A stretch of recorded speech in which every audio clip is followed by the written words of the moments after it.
Hello guys, welcome back to this channel. Guys, इस video में हम बात करेंगे मार्केट के अंदर क्रैश क्यों देखने को मिला। पूरा शेयर बाजार ध्वस्त हो चुका है। इसके पीछे क्या वजह हो सकती है, क्या कारण हो सकता है, वो मैं आप लोगों के साथ डिस्कस करूंगा। लेकिन शुरू करने से पहले उससे पहले आपसे रिक्वेस्ट करूंगा कि अगर आप इस चैनल को फर्स्ट टाइम देख रहे हैं तो प्लीज़ सब्सक्राइब कर लीजिए और बेल आइकन को हिट कर लीजिए ताकि वीडियोस की नोटिफिकेशंस आपको मिलती रहें और आप सबसे पहले देख पाएँ।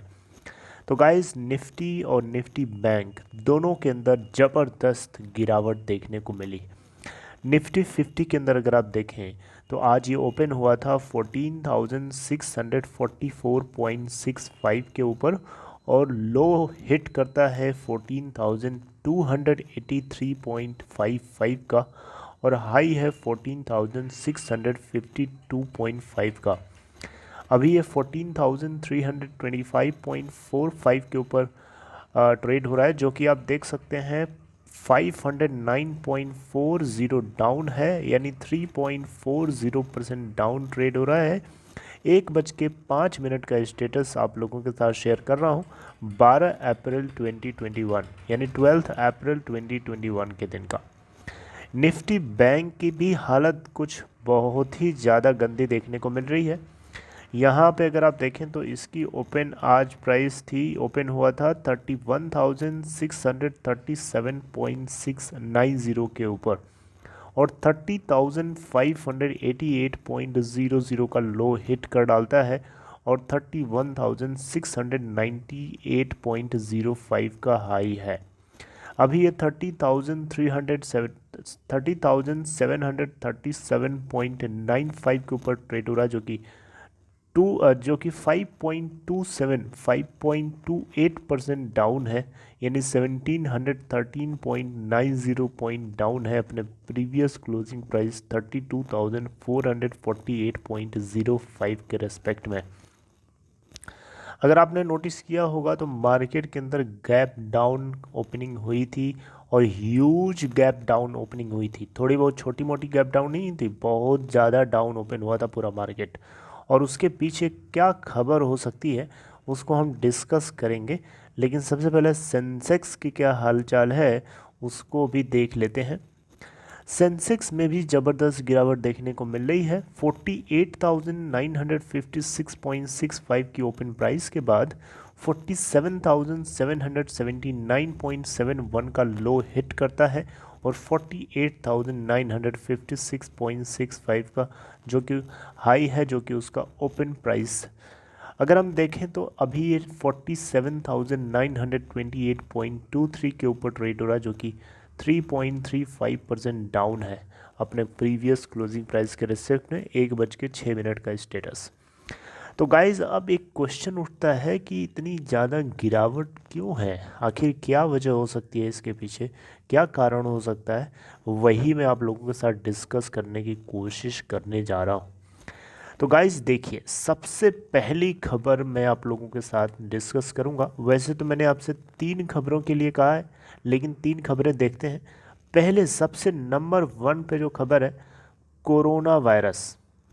कोरोना वायरस आपको बताने की ज़रूरत नहीं है, आपको अच्छे से पता है भारत देश के अंदर क्या हालत है कोरोना की। कोरोना वायरस कोविड-19 की सेकेंड वेव स्टार्ट हो चुकी है, पूरे देश में बहुत तेज़ी से फैल रहा है। लास्ट 24 आवर्स में जो नंबर ऑफ केसेस रिकॉर्ड किए गए 1,68,912 फ्रेश केसेस। जी हाँ, आपने सही सुना, 1,70,000 केसेस मात्र 24 घंटे में। बिगेस्ट स्पाइक है, डेली केसेस के आधार पर देखें तो अभी तक की बिगेस्ट स्पाइक है। तो इतनी ज़्यादा सर्ज हमें जो देखने को मिल रही है कोरोना वायरस के अंदर, कोरोना वायरस के बढ़ते हुए केसेस के अंदर, ये अपने आप में मार्केट को कहीं ना कहीं हिला के रख देने वाला एक डेटा है, हिला के रख देने वाला आंकड़ा है।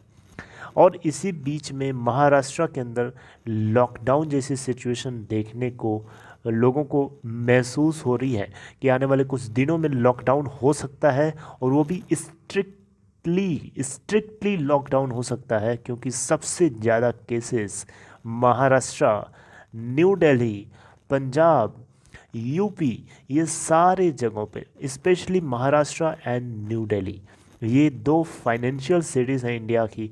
तो यहाँ पे इनका इन सिटीज़ से जो जीडीपी के लिए जो कंट्रीब्यूशन होता है वो काफ़ी ज़्यादा होता है। तो इन सिटीज़ में अगर इस तरीके की कोई सिचुएशन अगर होती है तो वो मार्केट को सबसे ज़्यादा चोट पहुंचाने वाली बात हो जाएगी।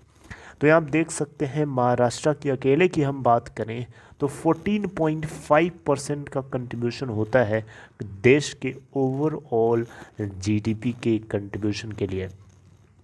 आप मेरी बात समझ रहे हैं? पूरे भारत देश की जो जीडीपी होती है ना, उसका 14.5% अकेले कंट्रीब्यूट करता है महाराष्ट्र। और उस स्टेट में अगर लॉकडाउन हो गया तो ये कहीं ना कहीं मार्केट को बहुत ही ज़्यादा बुरी तरीके से चोट पहुंचाने वाली बात है। और इसी बात की पॉसिबिलिटी नज़र आ रही है क्योंकि केसेस बढ़ रहे हैं, केसेस कम नहीं हो रहे हैं, राइट। तो ये एक कहीं ना कहीं इन्वेस्टर्स के दिमाग में फियर क्रिएट करके रखे हुआ है। मार्केट में वैसे भी करेक्शन था, 8 से 10% का जो करेक्शन था उतना एक्सेप्टेबल होता है, उतना चलता है।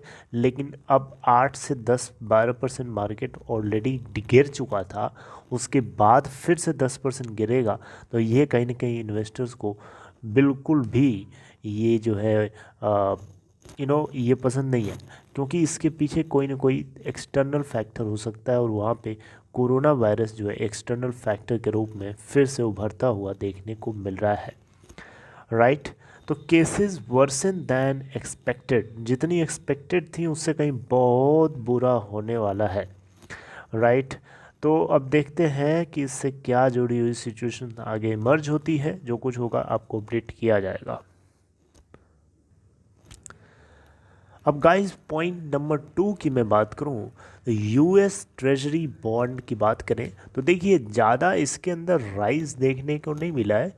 2.32 बेसिस पॉइंट, जी हाँ 2.32 बेसिस पॉइंट से राइज हुआ था, लेकिन ज़्यादा राइज नहीं हुआ था, लेकिन राइज हुआ था। इस बात को इग्नोर ना करिए, राइज हुआ था।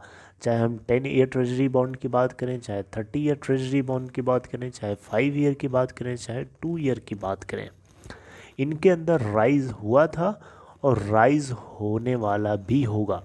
क्योंकि मार्केट जब क्रैश होता है तो लोग डर के मारे अपना पूरा का पूरा पैसा बाहर निकाल करके बॉन्ड मार्केट में इन्वेस्ट करते हैं ताकि उनको वहाँ से रिटर्न अच्छे मिले। और यहाँ पे लिक्विडिटी स्क्वीज़ होगी और वहाँ पे जा कर के तो गाइस कहीं ना कहीं से मार्केट के अंदर से लिक्विडिटी स्क्वीज़ होगी और दूसरी जगह पंप होगी तो डेफिनेटली मार्केट के अंदर ये डाउन लेके जाएगा, मार्केट को नीचे लेके जाएगा, राइट। तो ये दो कुछ पॉइंट्स है। तीसरा पॉइंट ये हो सकता है कि कोरोना वायरस के केसेस हमारे ही देश में नहीं बढ़ रहे हैं बल्कि ये पूरे ग्लोबली बढ़ रहे हैं। इंडिया में ये अलग बात है कि थोड़ा ज़्यादा है, लेकिन अब ये ग्लोबल फियर फैक्टर होने की वजह से पूरा ग्लोबल मार्केट सेंटिमेंट जो है डाउन है। तो मार्केट सेंटिमेंट अगर ग्लोबली अगर डाउन होगा तो डेफिनेटली उसका असर जो है एशिया की मार्केट के अंदर भी देखने को मिलेगा और यही हो रहा है, राइट। तो ये ग्लोबल सेंटिमेंट का भी एक तीसरा फैक्टर हो सकता है जो मार्केट को ड्रैग करके नीचे ले जा रहा है। लेकिन सबसे ज़्यादा दो इम्पोर्टेंट और बड़े फैक्टर्स थे जो आप लोगों के साथ शेयर किया। सबसे बड़ा फैक्टर कोरोना वायरस है, सबसे बड़ा फैक्टर है, सबसे बड़ा फैक्टर है, राइट। तो चलिए ठीक है गाइस, आप लोगों को आगे कुछ और अपडेट करूँगा, तबीयत थोड़ी सही हो रही है, right. So this is all about this video, I hope you like this. अगर आपको कंटेंट अच्छा लगा तो लाइक कर दीजिए वीडियो को और डिस्क्रिप्शन बॉक्स में दिए हुए लिंक को क्लिक करके आप चाहें तो अपस्टॉक में अकाउंट ओपन करा सकते हैं। See you next time, till then take care guys.